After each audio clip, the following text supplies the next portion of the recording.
A ver, piensen en esto por un momento. ¿Qué pasaría si pudieran hablar con su yo del futuro?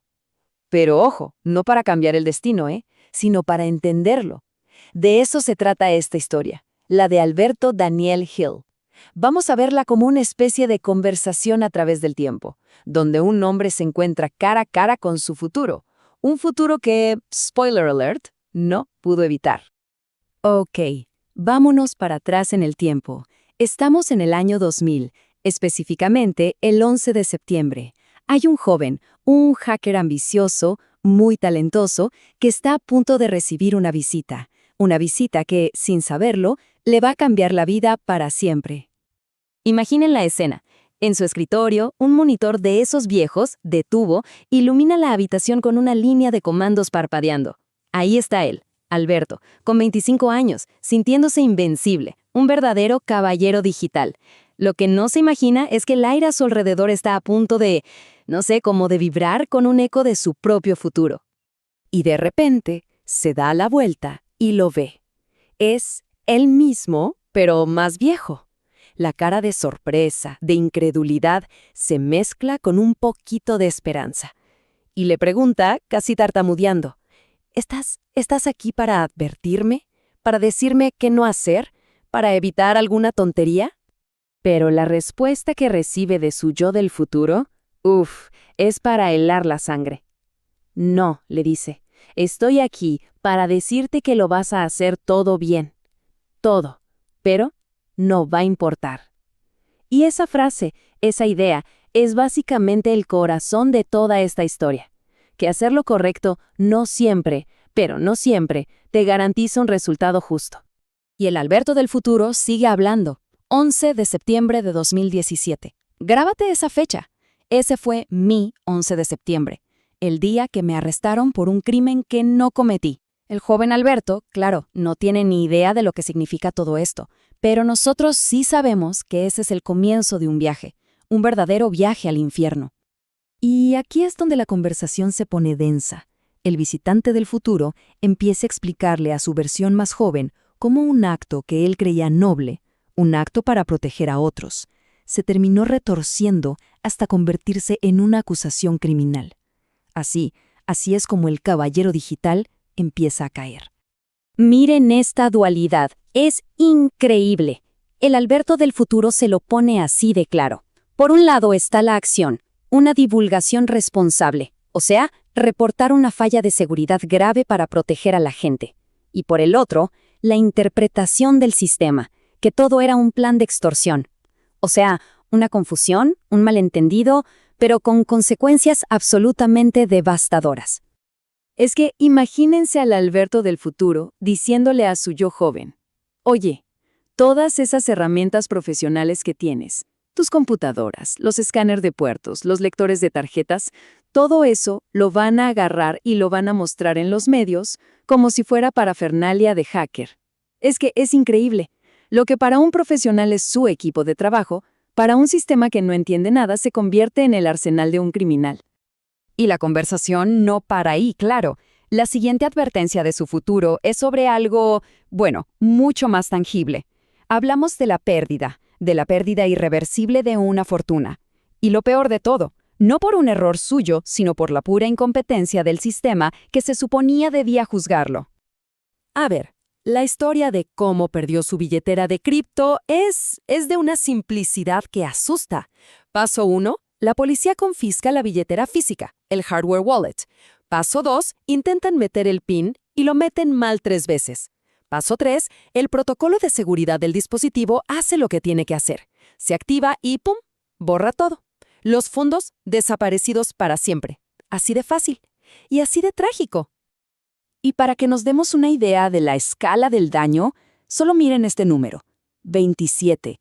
Esa es la cantidad de bitcoins que se perdieron. Solo de esa billetera Ledger, sin contar las otras criptos que tenía.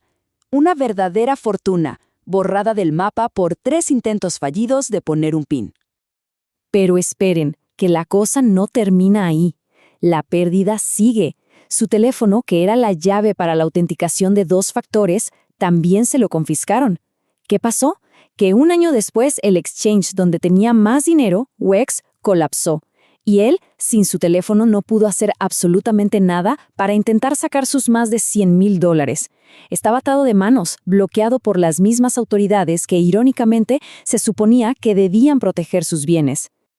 Ahora, la conversación entre los dos Albertos se pone todavía más oscura, porque aquí es donde el del futuro le empieza a describir lo que él mismo bautizó como una tiranía de la ignorancia. ¿Y qué es eso? Bueno, es la cadena de fallas legales, de violaciones a sus derechos, que definieron toda su pesadilla. Hay un concepto que es clave para entender esto: el juicio mediático. Piensen en esto. Es básicamente cuando te destruyen la reputación públicamente, filtrando cosas a los medios, creando un linchamiento, y todo esto mucho antes de que un juez diga si eres culpable o no. Lo primero que se muere en estos casos es, por supuesto, la presunción de inocencia. Y la lista de violaciones a sus derechos de verdad, es alarmante. Lo interrogaron sin un abogado presente. Lo sometieron a una presión psicológica brutal con amenazas directas a su familia. Y no solo eso, le negaron por 48 horas su medicación, que era vital para su ansiedad y TDAH. El objetivo de todo esto, forzarlo a firmar una confesión falsa.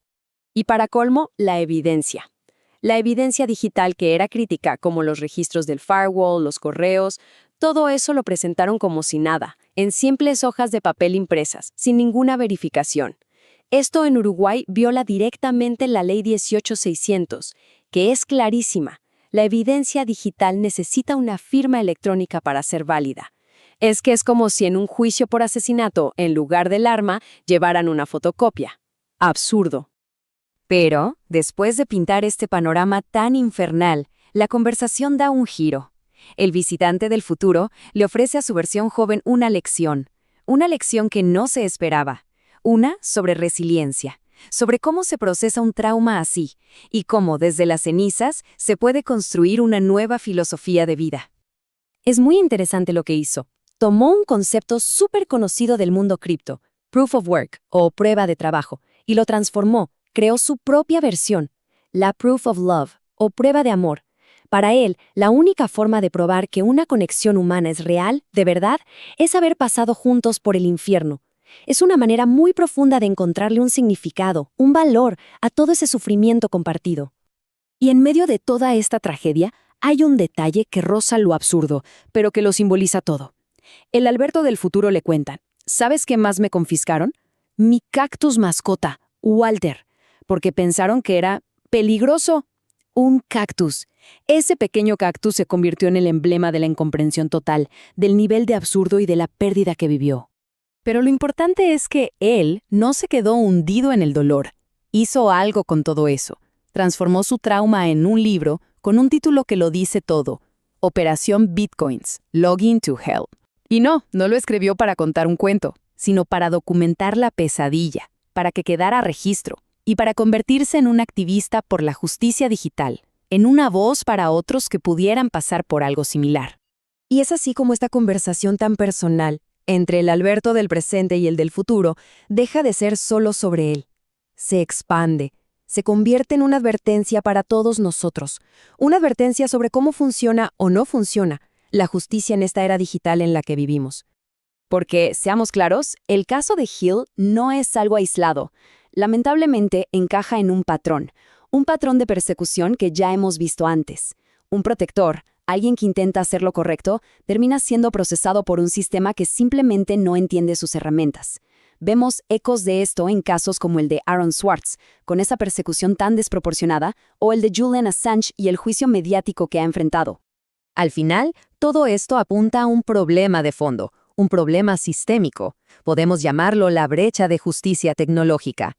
Es esa división cada vez más grande entre la tecnología que avanza a toda velocidad y los sistemas legales que se quedan atrás, que no tienen la capacidad para manejar evidencia digital correctamente. El resultado: desigualdad, errores judiciales, y al final se termina castigando precisamente a la gente que está en la vanguardia. Y así, el joven Alberto, allá en el año 2000, y todos nosotros hoy, nos quedamos con una pregunta flotando en el aire. La advertencia de su yo del futuro resuena con una fuerza tremenda. Quizá no puedas evitar tu propio 11 de septiembre personal, pero puedes sobrevivirlo. Y esto nos deja con una reflexión final. En este mundo tan digital en el que vivimos, ¿será que la ignorancia es la mayor de todas las injusticias?